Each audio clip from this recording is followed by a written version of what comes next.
Muy buenas tardes, bienvenidos a Café Bursátil. Me da mucho gusto estar nuevamente con ustedes, pero además hoy pues vamos a platicar con una mujer que tengo el gusto de conocer hace algún tiempo, no tantos años. Y vamos a tener una charla muy interesante acerca de lo que son las cámaras de compensación. También vamos a hablar de algunas oportunidades de compra en bolsa y de el listado de un ETF que se colocó hace unos días y bueno, hay que conocerlo. Y le doy la bienvenida a Catalina Clavé Almeida. Catalina, ¿cómo estás? Muchas gracias por aceptar nuestra invitación esta tarde. Muchas gracias, Iracema. Gracias por tu invitación. Aquí estamos. Gracias. Catalina es director general adjunto de Contrapartes Centrales de Valores en la Bolsa Mexicana de Valores. Hoy vamos a platicar qué son las cámaras de compensación y cuáles son las ventajas que brinda tener una cámara de compensación al mercado de capitales.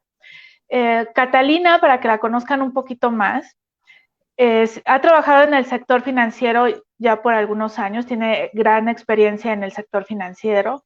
Ha sido proveedora de tecnología y servicios de valor agregado y manejo de información tanto para clientes internos de las organizaciones como para clientes externos. Tiene especialidad en manejo de la información como uno de los principales activos que tiene la industria financiera y ha dirigido a una empresa proveedora de precios e información y bueno, ahora está al mando de las cámaras de compensación. Pues muchas gracias nuevamente por acompañarnos esta tarde, Catalina. Y bien, como lo comenté, hoy vamos a saber qué es una cámara de compensación. Platícanos, Catalina. Mira, una cámara de compensación, para ponerlo así en términos más prácticos para el público, para que lo entiendan en términos más de nuestro lenguaje, sí. Es una entidad que le da seguridad a que todas las transacciones que cualquier inversionista, chico, mediano, grande, haga en el mercado de derivados o en el mercado de capitales, se cumpla, se liquide y llegue a su fin y se perfeccione, ¿no? ¿Qué pasaba antes de que sucedieran las cámaras las contrapartes centrales de valores?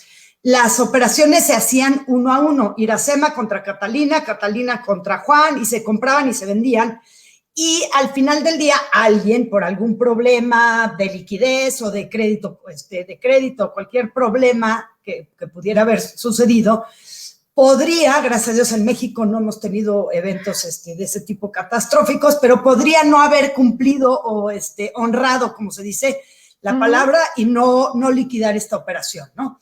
En momentos de alta volatilidad o de crisis, las cámaras se convierten son más importantes. ¿Por qué? Porque al momento que tú pones una operación en una bolsa de valores, pones una postura, te la cierran, no te importa quién está del otro lado, esa operación se va a la cámara de compensación y ahora tu contraparte, a quien le vas a exigir que te entregue tanto el título como el dinero, según del que al lado estés, va a ser a la contraparte central. Entonces, eso te garantiza que siempre te van a cumplir, ¿no? Y es importante en derivados y en capitales.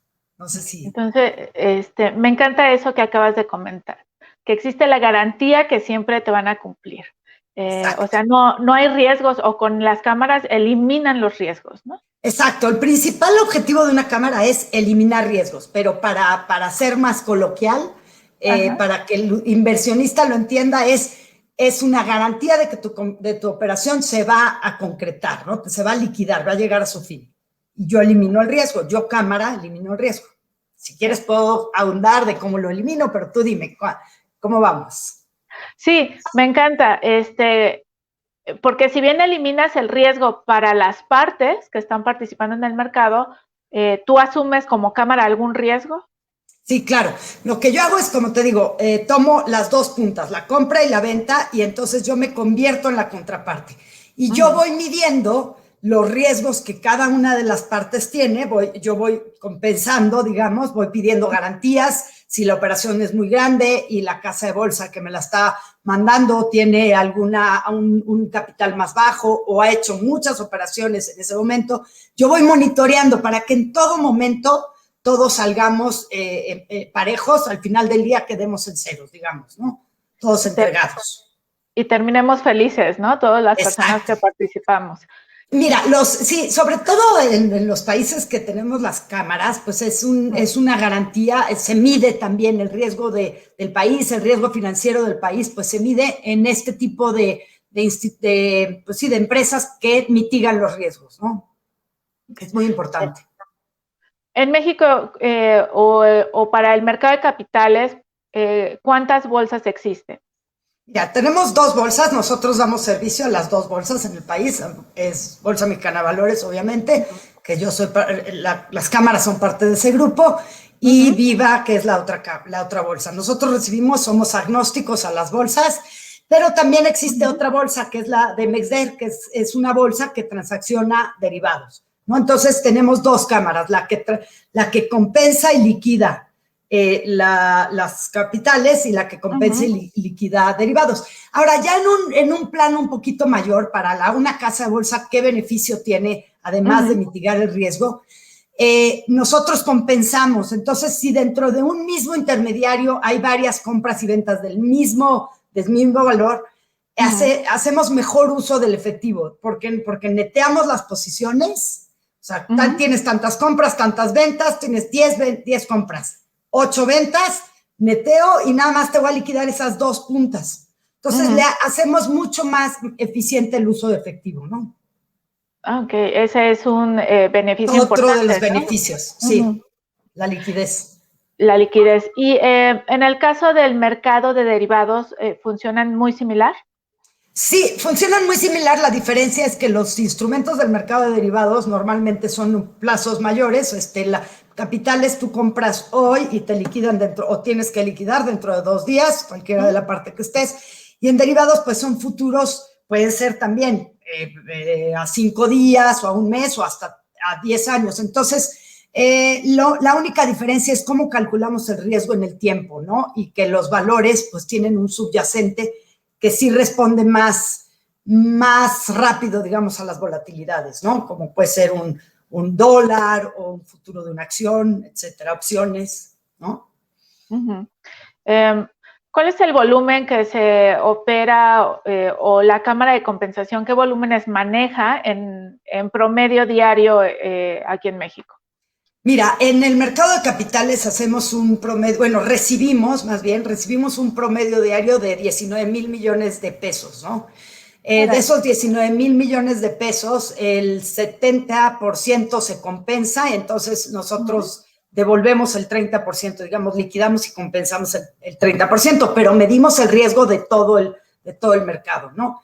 Y el mercado de derivados es menos profundo. Tenemos, digamos, garantías, es menos profundo, pero los montos son muchísimos mayores. Nosotros en el mercado de derivados manejamos garantías por alrededor de 40,000 millones de pesos diarios, ¿no? Ahí es así, diario, 40,000 millones de pesos.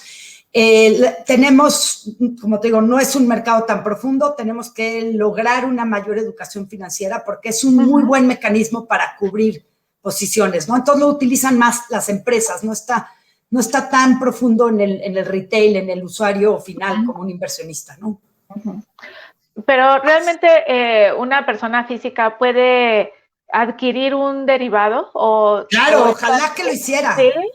Claro, o sea, si yo te digo que a mí creo que uno de los retos más importantes que deberíamos de tener y que es difícil de llegar porque sí es un tema de educación, de cultura financiera, es que, por ejemplo, los chavos que se quieren ir a una beca en el extranjero y que empiezan su carrera para irse a la maestría, ¿no? Y que podrían ahorrar esos dólares hoy y empezar a comprar un futuro para cuando llegue el día de su maestría, ¿no? O un papá que en lugar de comprar, o sea, que se asegure el tipo de cambio si quiere apoyar a su hijo en una escuela privada o no, o simplemente para cuando se case. O sea, hay muchos usos a nivel personal, ¿no?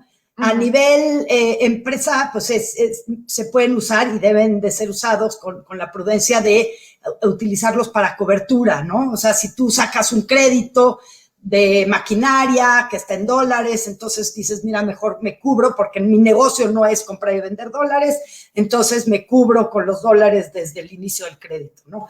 Entonces sí se usa de diferentes maneras, ¿no? Pero yo sí creo que debíamos de promover la cultura de utilizar los derivados más en el nivel del retail.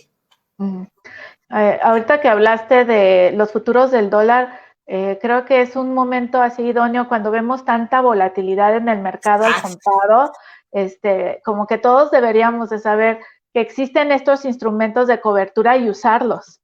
Exacto. O sea, las empresas.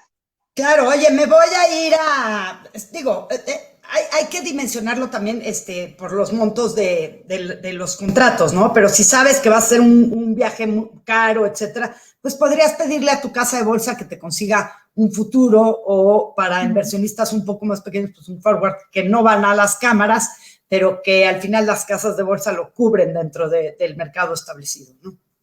Entonces, sí sería interesante explorar ese mercado para inversionistas privados, personales, ¿no? Para finanzas personales. Sí, me parece muy buena idea lo que comentaste, que una persona que esté estudiando ahorita la universidad y tiene el plan de hacer la maestría en el extranjero, ya sea el chico o el papá, compraran el futuro sobre el tipo de cambio y si es para Estados Unidos, pues en dólares, y si es para Europa, en euros, y de esta manera van haciendo esas coberturas. Pero, ¿cuál es el monto mínimo para comprar un futuro? Hay casas de bolsa, digo, no sé si puedo dar nombres o no, pero hay casas de bolsa que tienen estas plataformas que les llaman home broker, ¿no? O sea, hay varias casas de bolsa que las tienen y algunas de ellas te proporcionan esas opciones, ¿no? De poder comprar. Entonces, si el contrato de un futuro es de $10,000, pues puedes comprar un futuro. Si tu carrera vale $120,000, pues tienes que comprar 12 futuros, ¿no? Entonces, y a lo mejor no los tienes que comprar todos al mismo día, sino cada mes los vas comprando y vas haciendo tu cobertura, ¿no? Entendiendo que también el mercado, como bien dices, tiene una volatilidad y tendrás que aguantar esas fluctuaciones, pero al menos garantizas el tipo de cambio al que entraste, ¿no? Al que entraste a comprarlos. Ya sabes que no se va a mover. Sí, ahorita hablaste de unos volúmenes realmente altos, impresionantes para el mercado de derivados. Y ¿cómo generan o propician que esas garantías a través de las cámaras de compensación para que no exista el incumplimiento de las partes? Bueno, tenemos unos motores de riesgos, o sea, tenemos unas metodologías de riesgos que van midiendo en tiempo real, como te digo, por un lado, la fluctuación o la volatilidad del valor que se haya comprado y por el otro lado, las garantías que me haya depositado la casa de bolsa, ¿no? O el participante. Entonces, si se mueve de un lado muy brusco el precio, entonces yo le requiero garantías y si se baja le puedo devolver garantías. O sea, nosotros en todo momento durante el día estamos monitoreando la fluctuación de los valores, ¿no? Básicamente es un bar histórico, con muchos días incorporamos escenarios de estrés como la época cuando Trump entró, en el 2008, etcétera. Incorporamos algunos escenarios para poder determinar cuánto riesgo podría aguantar cada inversión, cada parte, ¿no? Cada contraparte. Pues ya empezaron a llegar algunas preguntas, Catalina. ¿Te parece si las empezamos a responder? Vamos a ver. Ok, Lenny. ¿Quién regula las cámaras de compensación? La Comisión Nacional Bancaria de Valores y Banco de México. Para la parte de derivados es una ley tripartita, Banco de México, Comisión Nacional Bancaria de Valores y Hacienda. Y en el pasado he visto que Standard & Poor's le da buenas calificaciones a la cámara de Asigna, ¿es correcto? Sí, a las dos cámaras tenemos una buena calificación, la tienen igual, de hecho, las dos. Y la razón por la que se tiene es justamente porque tenemos los estándares internacionales. Estas empresas, ¿no? Se llaman a nivel mundial, se llaman infraestructuras del mercado, ¿no? Del mercado financiero. Y porque, al igual que el Indeval, son como pues es este tema de garantía, ¿no? Entonces es la infraestructura que permite que todo el sistema funcione pues como un relojito. Y para pertenecer o para poder pertenecer a nivel mundial, que seas calificado por la IOSCO, etcétera, necesitas cumplir algunos requisitos de estas infraestructuras. Uno de ellos es tener estas metodologías muy sólidas, ¿no? Probadas. La verdad es que son muy parecidas de una cámara de un país que de la otra, y que tengas los sistemas para llevar esas metodologías todo el tiempo funcionando, ¿no? Entonces, las dos cámaras cumplen con estos requisitos. Y las calificadoras revisan todas estas condiciones una vez al año. Una vez al año nos hacen una auditoría, y en esas auditorías, pues revisan efectivamente que tan sólido, que no hayamos tenido ningún problema durante el año y nos califican. Que tener una calificación AAA pues también da una mayor garantía a la empresa, en este caso a la cámara, ¿no? Sí, o sea, en realidad, evidentemente sí es para la cámara como reputación, pero en realidad sirve para que, por ejemplo, un banco extranjero, un Credit Lyonnais en Europa o el Bank of America, etcétera, decidan si en ese mercado, en el mercado mexicano, pueden hacer una transacción sabiendo que esa cámara tiene una calificación establecida que le da la tranquilidad de que esa operación se va a completar, ¿no? No nada más es tener la cámara y decir que la vas a completar, sino que tienes todos los mecanismos para lograrlo, ¿no? Tenemos riesgo operativo cubierto, riesgo financiero, etcétera. A ver, Nayeli pregunta si se cubre el riesgo de perder todo el dinero en la bolsa. O sea, si la existencia de las cámaras cubre el riesgo de perder todo su dinero en la bolsa. El riesgo que yo cubro es el riesgo contraparte. No cubro el riesgo de perder tu dinero en la bolsa o de ganarlo todo. O sea, el riesgo inherente de un valor que tiene una volatilidad en el mercado y que fluctúa su precio, ese yo no lo puedo controlar. O sea, si una acción hoy vale 100 pesos y mañana, como la de British Petroleum, que se le derramó los barriles en el Golfo, no sé qué, y perdió millones, bueno, pues eso yo no lo controlo, ¿no? O sea, esa pérdida no la controlo. Ese es un análisis independiente que debe hacer el inversionista sobre la viabilidad de las empresas, ¿no? Nosotros cubrimos solamente que a quien tú le compraste esos valores te los va a entregar, o a quien tú le vendiste esos valores te los va a pagar, ¿no? No cubrimos el riesgo de pérdida de valor. Sí, la cámara no puede saber si una empresa va a tener las ventas deseadas o no, si se va a ir a la quiebra. No, esa es otra historia. Sí, la cámara no podía saber si se iba a presentar el coronavirus el año pasado. Por ejemplo, exacto. Pero lo que sí puedo garantizarte es que al precio que tú compraste en ese momento, que es 2 días después, yo te voy a devolver el dinero o la acción que hayas comprado, ¿no? Al precio que transaccionaste. Luego, si se mueve, es otra historia, ¿no? Lo recomendable es acudir a programas de educación financiera para que aprendas a leer los estados financieros y le des seguimiento a los sectores que te interesa invertir, ¿no? Sí. Las cámaras de compensación no tienen mucha presencia, ¿no? En la... No son comerciales, o sea, no. Exacto, no son comerciales. Sin embargo, son muy importantes, ¿no? Para que se dé todo este intercambio de activos. Sí, o sea, en realidad es algo que tú no ves, pero que es importante que exista, ¿no?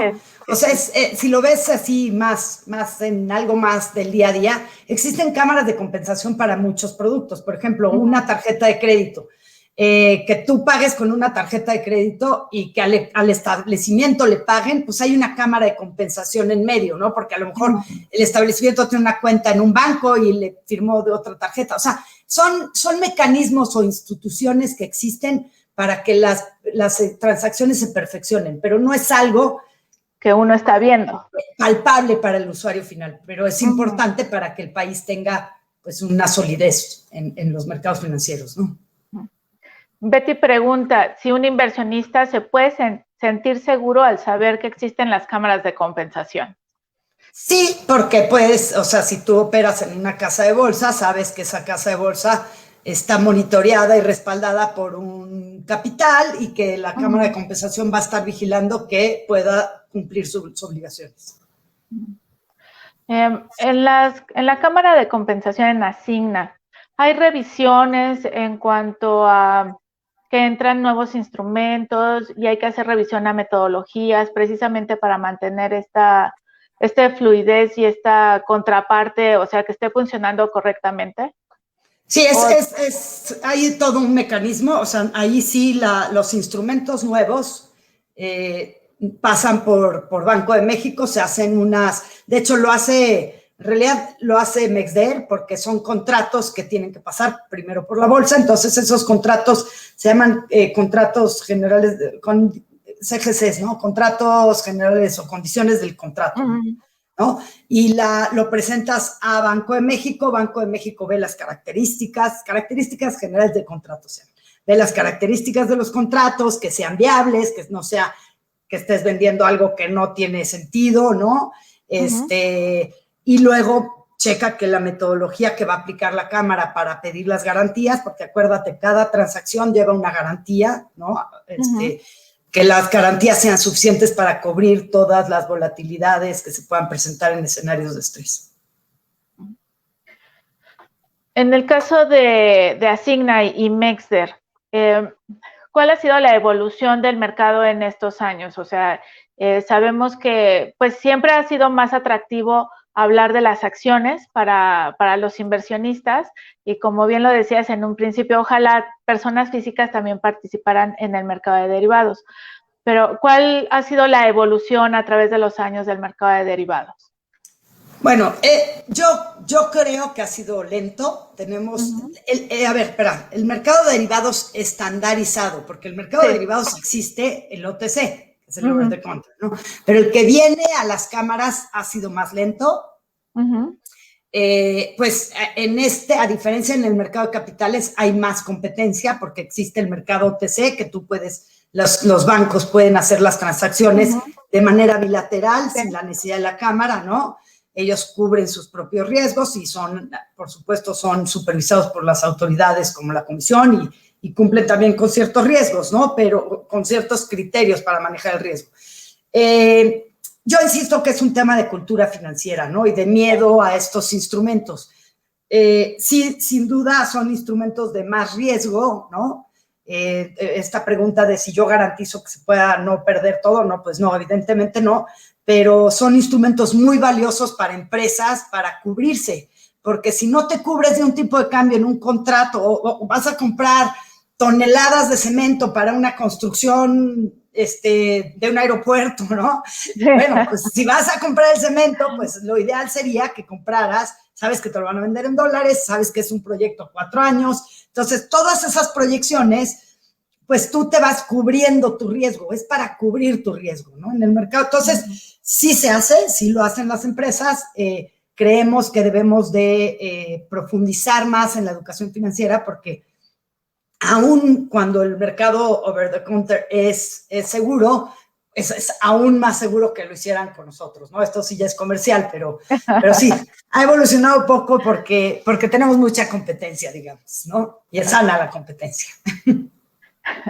Ahorita que hablabas de, bueno, por lo general cuando se habla de futuros tomamos al tipo de cambio como el ejemplo, pero el mercado mexicano de derivados, aun cuando es, digamos, joven porque tiene 21 años, ¿no? 22 sí, años. 21 años, sí. 21 años. Y no ha crecido tanto como se desearía, pues también se pueden operar lo que Otros son contratos. futuros, opciones de divisas, ¿no? A ver, platícanos un poquito qué instrumentos son los que a los que puede acceder las personas. Tenemos futuros y opciones del dólar, del euro. Tenemos futuros y opciones del IPC, que es el índice principal de la Bolsa Mexicana de Valores. Tenemos algunas opciones de las acciones más bursátiles, casi todas, más bien todas las que están dentro del IPC. Tenemos futuros de bonos M, tenemos futuros swaps de tasa, TIE, ¿no? TIE contra LIBOR, TIE LIBOR, entonces sí tenemos una variedad, sí, insisto, está más orientado a temas de empresas, ¿no? De empresa. Sí. Bueno, pero al tener un futuro del IPC, pues ahí es indudablemente para los inversionistas.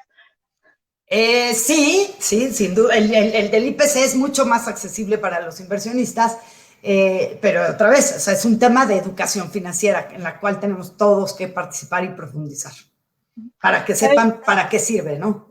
Sí, claro. Para el caso del futuro del IPC, ¿cuál es el monto mínimo del contrato?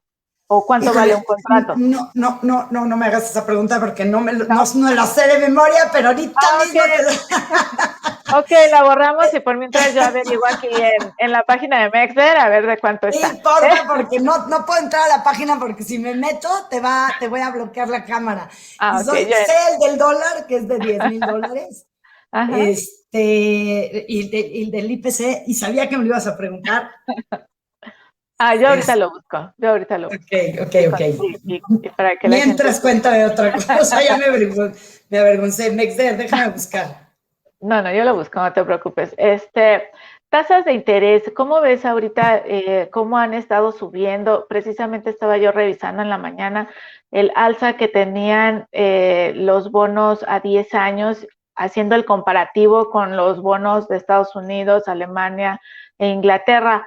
Y en las últimas semanas pues han subido muchísimo. Entonces, otra vez el futuro vuelve a ser un instrumento que puede mitigar todo ese riesgo que no estamos considerando, ¿no? Sí, sí, la subida de tasas de interés, hay una presión que parece ser que viene, hay más inyección de dinero en el mercado, entonces se espera que podría haber una inflación, ¿no? Que podría aumentar la inflación tanto en Estados Unidos como en otros países, como los emergentes probablemente, y por ello, pues justamente algunas empresas que tienen créditos, etcétera, dicen, pues me puedo cubrir con un futuro del bono, ¿no? Que es directamente un futuro de tasa, ¿no? O te podrías también cubrir con un swap. Me da muchísima vergüenza lo que preguntaste, pero soy malísima para retener. No te preocupes, ahorita lo estoy buscando. Sí, ok. Pero así se ve que no estaba arreglada nuestra entrevista. No, a todos nos puede pasar. Mira, está, el tamaño del contrato es de $2, o sea, es súper, y multiplicados por el valor del IPC. El ciclo es trimestral, bueno, sí, pues es casi todos son trimestrales. Y la fluctuación mínima son 10 puntos, que equivalen a 20 pesos, ¿no? Entonces es muy chiquito. Ese es el del mini IPC. Y el del IPC normal es de 10 pesos. Y se hizo el mini IPC justamente para buscar que los inversionistas pequeños pudieran entrar a este instrumento con menos dinero, ¿no? No necesitas los grandes montos para... Por ejemplo, si el IPC hoy está a 40 y tantos, pues eso lo multiplicas por 10, y si vas a comprar el mini, lo multiplicas por 2, ¿no? Okay. Y para hacer una compra de un futuro del IPC, ¿lo hacemos a través de una casa de bolsa? Lo haces a través de una casa de bolsa. Como te digo, hay el home broker que ya los ofrece, y cualquier casa de bolsa, y te lo pueden comprar directamente ellos, ¿no? Okay. Si no entiendo, las personas que están escuchando ahorita el programa quizás les parezca interesantes, pero también se sienten un poquito alejadas de ello. La persona que nos va a recibir en la casa de bolsa debe de saber qué es el IPC y el futuro del IPC, ¿correcto? Por supuesto que sí. Y debería de saber el tamaño del contrato también. Sí. No, es que, fíjate, Catalina, que yo siempre insisto en mis programas de radio, siempre insisto en que efectivamente hoy en día hay muchísimas opciones para invertir o ahorrar, pero uno debe de acercarse con las personas que tienen el conocimiento y que además están certificadas. Y eso lo tienen las personas que trabajan en las casas de bolsa, ¿no? Exacto, porque es típico que pregunten, por ejemplo, o sea, el hecho de que trabajes en una cámara, pues no eres el especialista, ¿no? Aunque estés certificado y pero no estás pendiente todo el tiempo del análisis de riesgo, por ejemplo, el fundamental de cada empresa, no le da seguimiento a eso, pero no es tu trabajo. Sin embargo, en las casas de bolsa sí hay especialistas y es mejor eso a preguntarle a la tía, ¿dónde lo invierto? Ay, pues a mí me ha dado resultado un fondo, pero no sabes ni qué es, ni qué riesgo tiene, etcétera, ¿no? Entonces, sí, lo ideal es acercarse a especialistas y escoger bien qué riesgo quieres tomar, cuánto tiempo quieres tener tu inversión, ¿no? Si es de largo plazo, qué es lo ideal, etcétera. Bien, pues mira, me encanta todo lo que hemos estado platicando. Estoy totalmente de acuerdo contigo que las personas, y me incluyo, debemos de saber más del mercado, porque finalmente, como tú bien dices, o sea, podemos trabajar cerca del mercado, tú en la cámara de compensación, pero no hacemos el análisis técnico o no somos el analista de la empresa, ¿no? Entonces no sabemos absolutamente todo. Y por eso estoy de acuerdo en que es muy importante la educación financiera. Desde nuestra trinchera, pues esa es la intención de estos programas, llevarle a la gente más información de cómo invertir en bolsa y qué es lo que hay en bolsa y atrás de la bolsa, ¿no? Para que sepan dónde están invirtiendo y que se sientan seguros de participar en el mercado.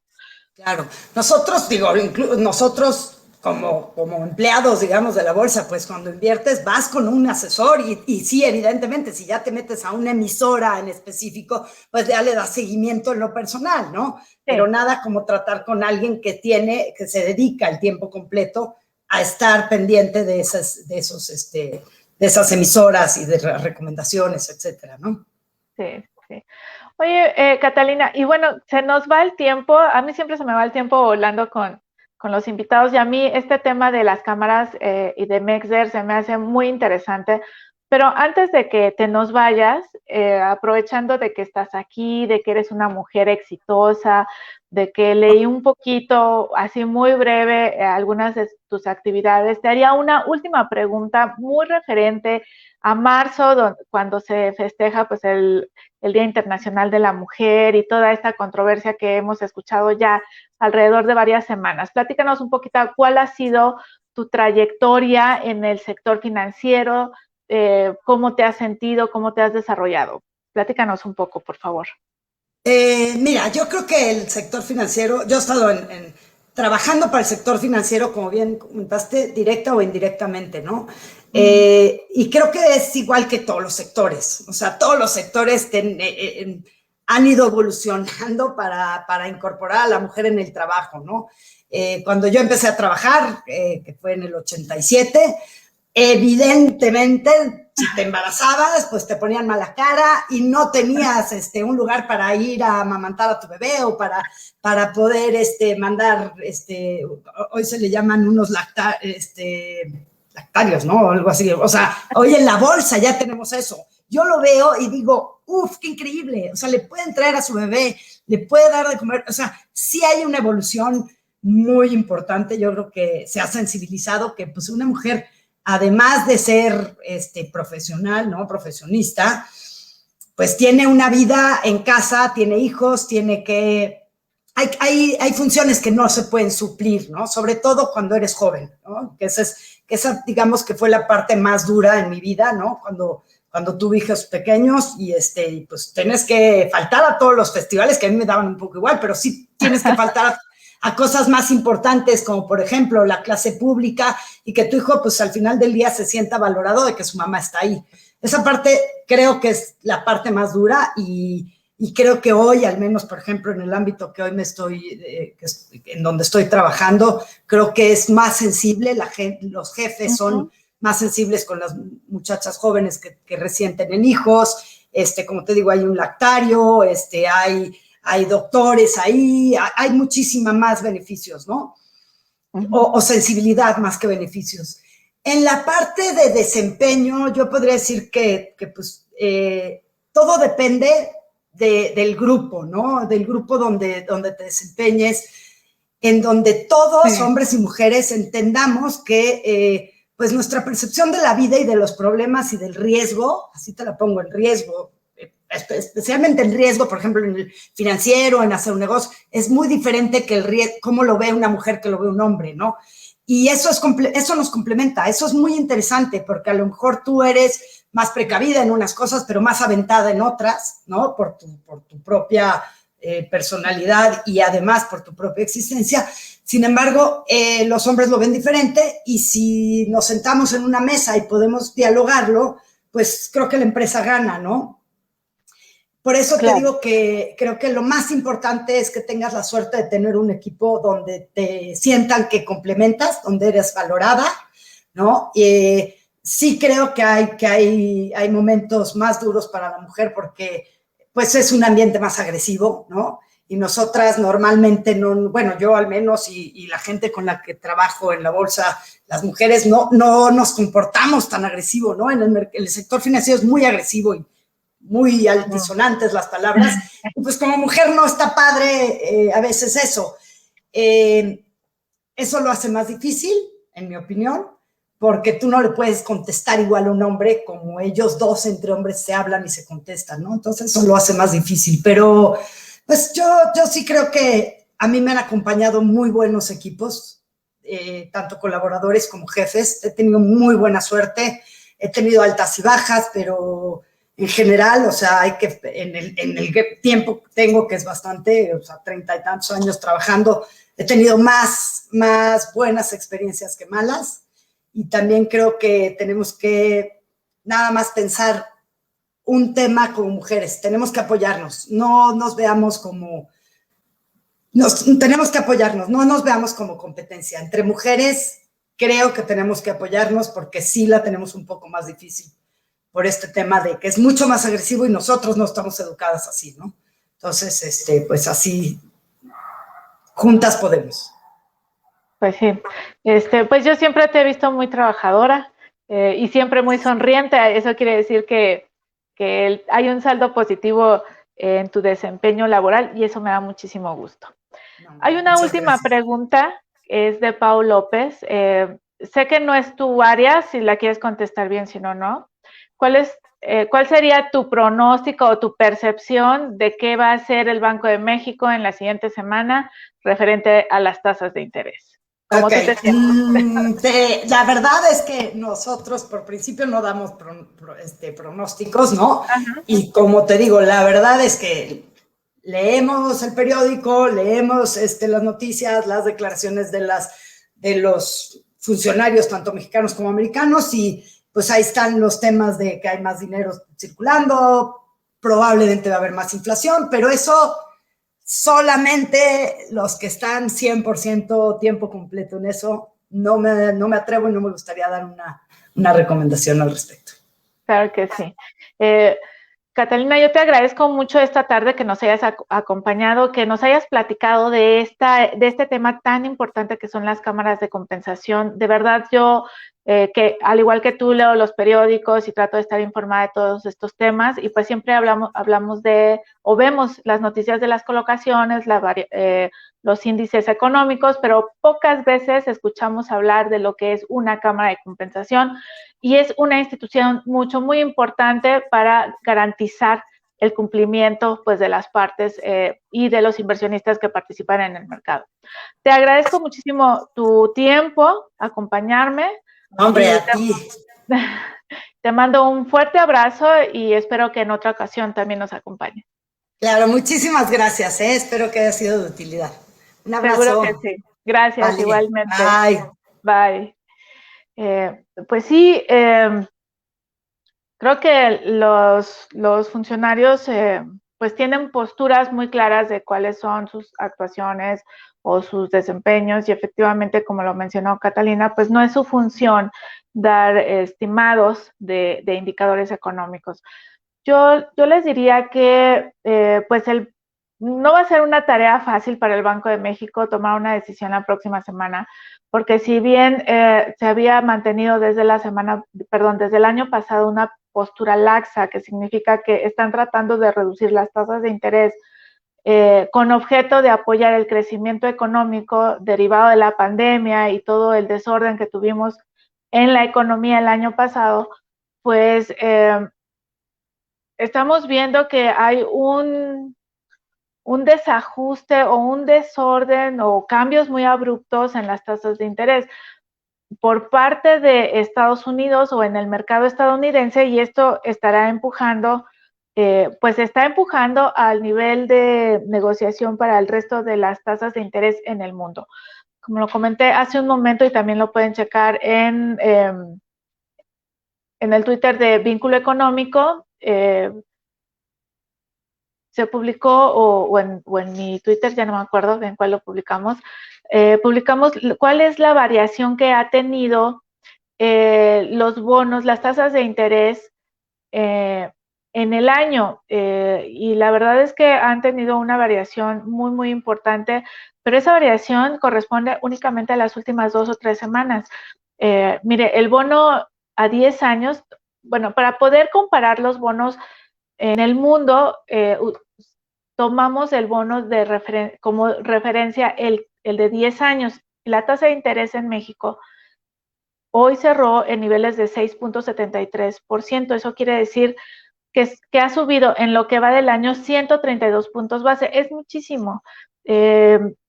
Realmente las tasas habían venido bajando desde el año pasado, se mantenían por debajo de 5.70, ¿no? Ahorita lo están superando a 6.73%. Esta es una tasa, le digo, de referencia, su equivalente de Estados Unidos se encuentra en 1.70, pero en lo que va del año han subido 79 puntos base, que también es muchísimo.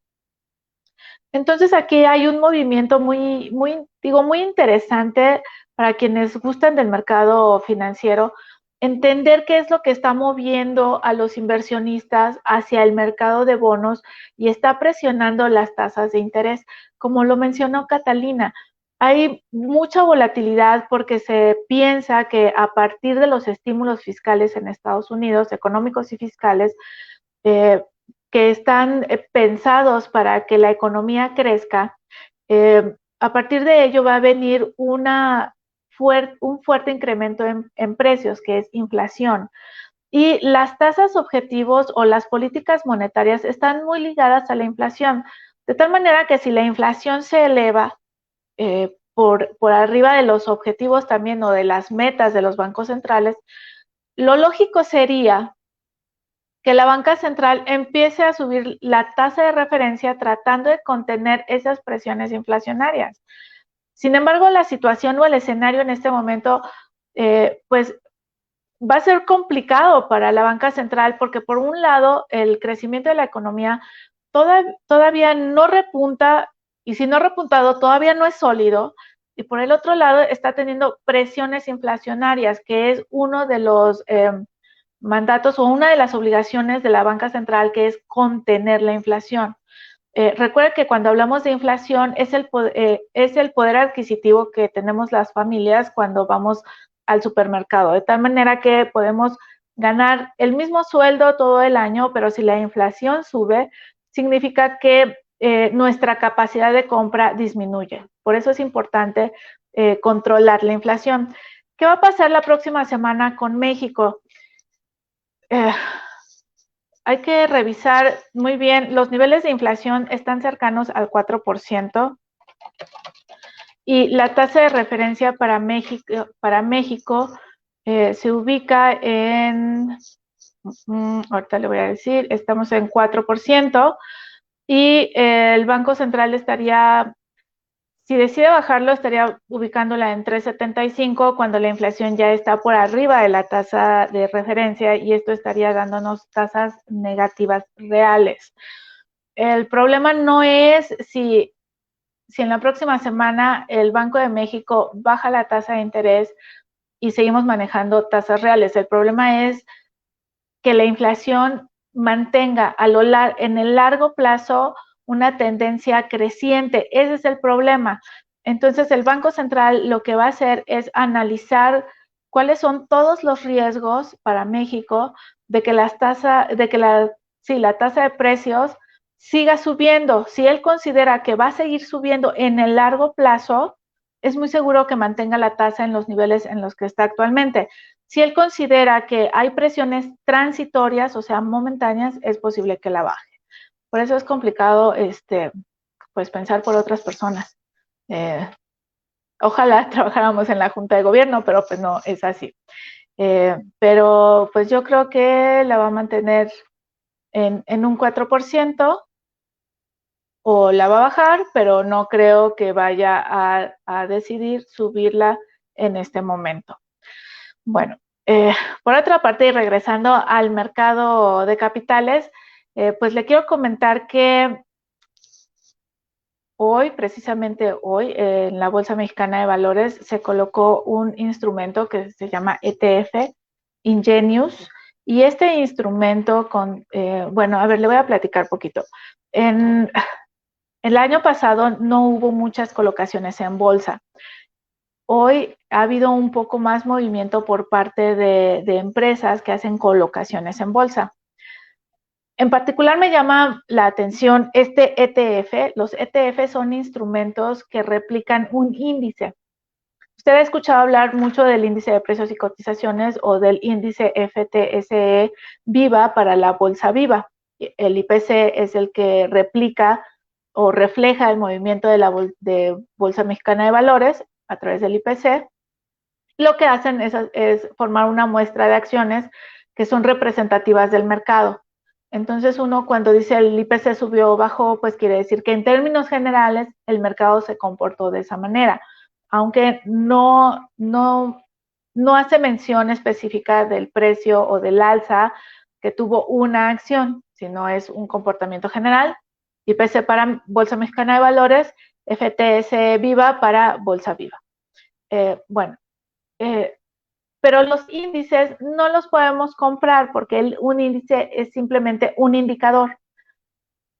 Lo que sí podemos comprar o lo que sí podemos negociar o invertir son ETFs. El ETF se diseñó para replicar al índice o al indicador, y entonces podemos participar de esta manera de todas esas acciones que contiene el índice, y también así diversificamos riesgos. Bueno, pues hoy en la Bolsa Mexicana de Valores recibieron al ETF Ingenius, y es un índice, o el ETF va a replicar al índice de empresas con exposición de empresas de tecnología e Internet. De tal manera que si usted quiere invertir, pues va a la casa de bolsa, le pide al asesor que le platique de este ETF Ingenius, y este ETF, le adelanto, contempla acciones de Amazon, Apple, Facebook, Alibaba, Google, Microsoft, Visa, Mastercard, Disney y Netflix. Bueno, como se da cuenta, son empresas que están creciendo, que tienen potencial de crecimiento, que son muy atractivas porque así como nosotros evolucionamos en el día a día, pues también la tecnología evoluciona, y estas empresas, por ejemplo Amazon, que en un principio no tenía tanta distribución de productos, Amazon pues ha tenido que ir adaptando a las necesidades del consumidor, o ha tenido la visión de darle el servicio a esos consumidores que ha buscado sean parte de su clientela. Me parece una excelente opción de inversión. Tiene que ir a platicar con su asesor financiero, pero considérelo, porque integra emisoras muy interesantes de crecimiento. Microsoft es una empresa que siempre ha crecido. Apple también es una empresa que siempre ha crecido, no nada más por los celulares. Es una empresa que también se adapta a las condiciones de mercado, ¿no? Netflix también ha crecido muchísimo, usted lo sabe, seguramente es consumidor de Netflix. Entonces me parece un instrumento que está bien diversificado y además hoy en la conferencia que dio la empresa comentó que estas empresas no siempre van a formar parte del ETF. Si se observa que algunas de estas empresas está perdiendo potencial de rendimiento o se encuentra en problemas, la van a sustituir. Por eso es que le digo que me parece muy atractiva y además puede ingresar a este ETF con cantidades realmente mínimas. Pero bueno, siempre mi recomendación es que se acerque al asesor financiero y a través de él tome la mejor decisión para cuidar su dinero. Bien. Y bueno, con esto me voy a despedir porque ya son las 7:58 de la noche. Le recuerdo que, así como nos comentó Catalina Clavé, es muy importante aumentar nuestro acervo cultural en finanzas. Hay muchísimos instrumentos que se negocian en el presente en el mercado de valores. Son muy buenas opciones para que usted participe y permita que su dinero genere dinero.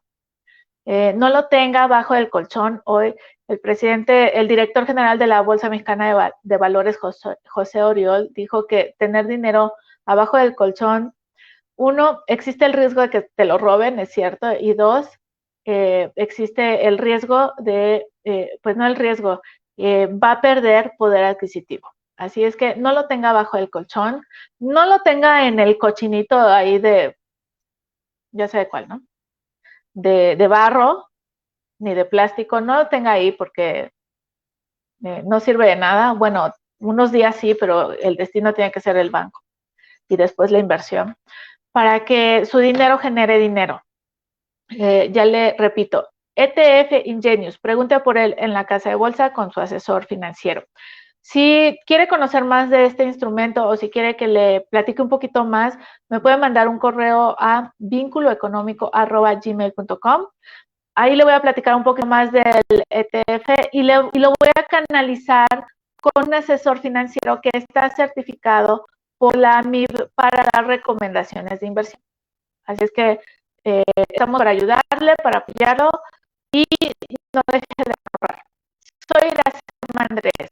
Me da mucho gusto estar con ustedes, los Finanzas Verdes, y nos vemos el próximo jueves para seguir platicando del mercado de capitales. Pase buena noche.